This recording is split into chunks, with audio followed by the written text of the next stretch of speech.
Bora falar de futebol, bora falar de Goiás 1, Palmeiras 0. Eu não estou no meu cenário habitual, como você pôde perceber, viajei para o interior para dar uma descansada, então não tenho os livros aqui, Batman, quadros, enfim, mas eu acompanhei a partida de ontem entre Goiás e Palmeiras. Antes da análise, eu quero agradecer a galera que falou sobre o parceiro, falou sobre a 1xBet, que está em movimentos de testes aqui no canal. Mais uma vez, você vai poder pegar o código de desconto, eu vou deixar aqui na descrição do vídeo o código de desconto Fragoso para você ganhar o dobro do que você investir no primeiro depósito lá na 1xBet. Então, é um parceiro que está chegando, está fazendo alguns testes aí, eu sei que a galera gostou muito, ficou muito contente por essa primeira parceria do canal. Bom, vamos falar então de Goiás 1, Palmeiras 0, dessa derrota do Palmeiras, que entrou em campo muito desfalcado mais uma vez. Entrou em campo só com 3 dos seus titulares, o Everton no gol, Gustavo Gomes na zaga e na frente o Luiz Adriano. Isso durou muito pouco. 2 titulares ficaram em campo de fato porque o Luiz Adriano se machucou aos 24 minutos da primeira etapa. Mas esse recorte inicial é bem interessante. Foi um jogo, aliás, em que as duas equipes não buscaram tanto vencer, estavam com mais receio. O Palmeiras até buscou vencer, buscou se impor até a lesão do Luiz Adriano. E depois da expulsão do Mike, aí realmente o Palmeiras trabalhou para não sair derrotado até o finalzinho da partida. Mas antes, para se ter uma ideia, enquanto a partida ainda tinha 11 contra 11, o Palmeiras entrou num 3-4-3, diferente, né?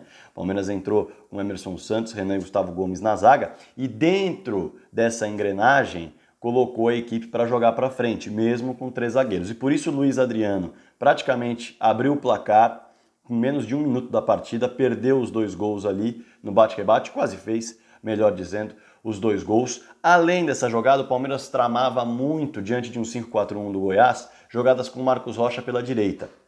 Era o que o Palmeiras mais queria explorar, era aquele espaço, o Marcos Rocha buscando fundo. Ele chegou a buscar, mas o time não conseguiu concluir algumas jogadas. E na história da pressão, na roubada de bola, o Palmeiras não tinha o Zé Rafael, mas o Ramires, que estava ali no meio, buscou fazer essa função. E em um dos lances, ainda nesse recorte dos primeiros 24 minutos, conseguiu uma roubada.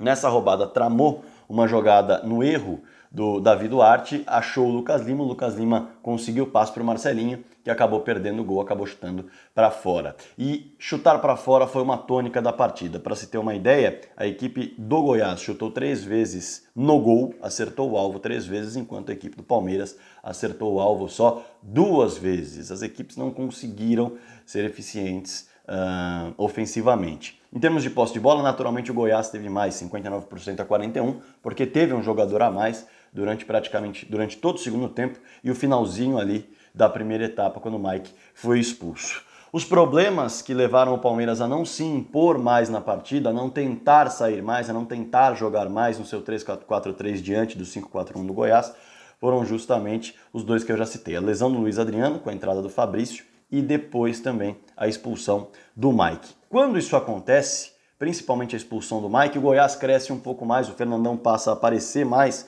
na partida, ele que estava bastante isolado, ele passa a aparecer mais, não com participações diretas, mas o Queco começa a jogar mais, tanto o Queco quanto o Shailon que entra no lugar do Douglas Baggio. No fim das contas, 2 lances de cruzamentos, com o Goiás se postando um pouco mais à frente, tentando se valer da superioridade numérica. E mesmo assim, não consegue assustar muito. O Everton tem que fazer uma defesa em uma das jogadas e ponto final. O segundo tempo foi absolutamente sonolento. Isso com o Palmeiras já modificado, já que o Gabriel Menino e o Lucas Esteves entraram em campo para dar uma consistência defensiva maior para o time do Palmeiras, que tinha ali Ramires, Patrick de Paula e Menino no meio, com Esteves e Marcos Rocha pelos lados, Renan, Emerson Santos e Gomes jogando na zaga, com o Fabrício um pouco mais à frente, mas também recompondo bastante, travando muito mais o Goiás, que estava tentando jogar. Mas o Goiás não conseguiu se valer da superioridade numérica para construir e levar muito perigo ao goleiro Everton.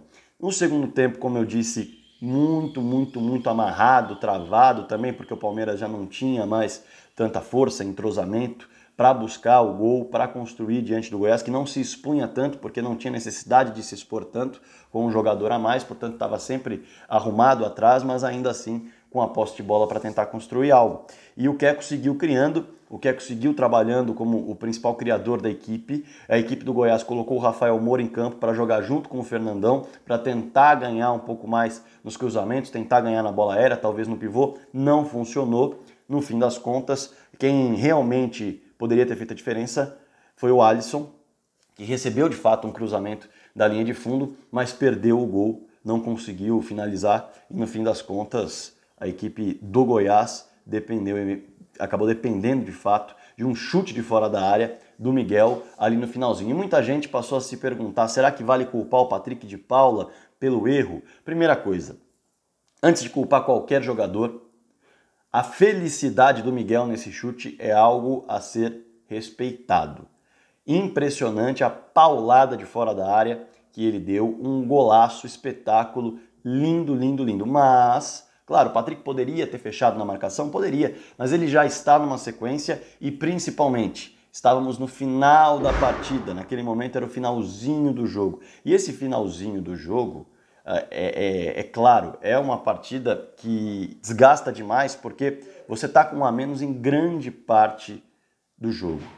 O time do Palmeiras estava com um a menos na maior parte do jogo, em todo o segundo tempo e um pouquinho do primeiro. Naturalmente o desgaste pega mais. E aí no finalzinho da partida o Patrick de Paula acabou não conseguindo ter perna para travar o chute do Miguel de muito longe. E aí, claro, a chance era muito pequena de qualquer jogador fazer um golaço daquele. Não é normal aquela patada, aquela paulada para qualquer jogador. E deu certo para o Miguel, fez um baita golaço. O que pesa contra o Patrick de Paula, de fato, foi o erro ofensivo depois do contra-ataque do Renan, momentos antes do gol do Miguel. O Renan consegue armar um contra-ataque, o zagueiro Renan consegue limpar, consegue driblar, solta a bola para o Patrick, que poderia ter finalizado de primeira, mas tenta um drible a mais, e nessa tentativa de drible a mais, ele perde a bola. Poderia ter sido o gol do Palmeiras, o placar partiria para 1-0, uma vantagem ao Alviverde de São Paulo, e aí, claro que o jogo poderia mudar de figura, a bola iria para o meio, enfim.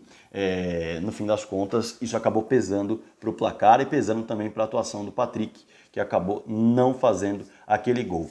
É para tirar esse jogo como parâmetro?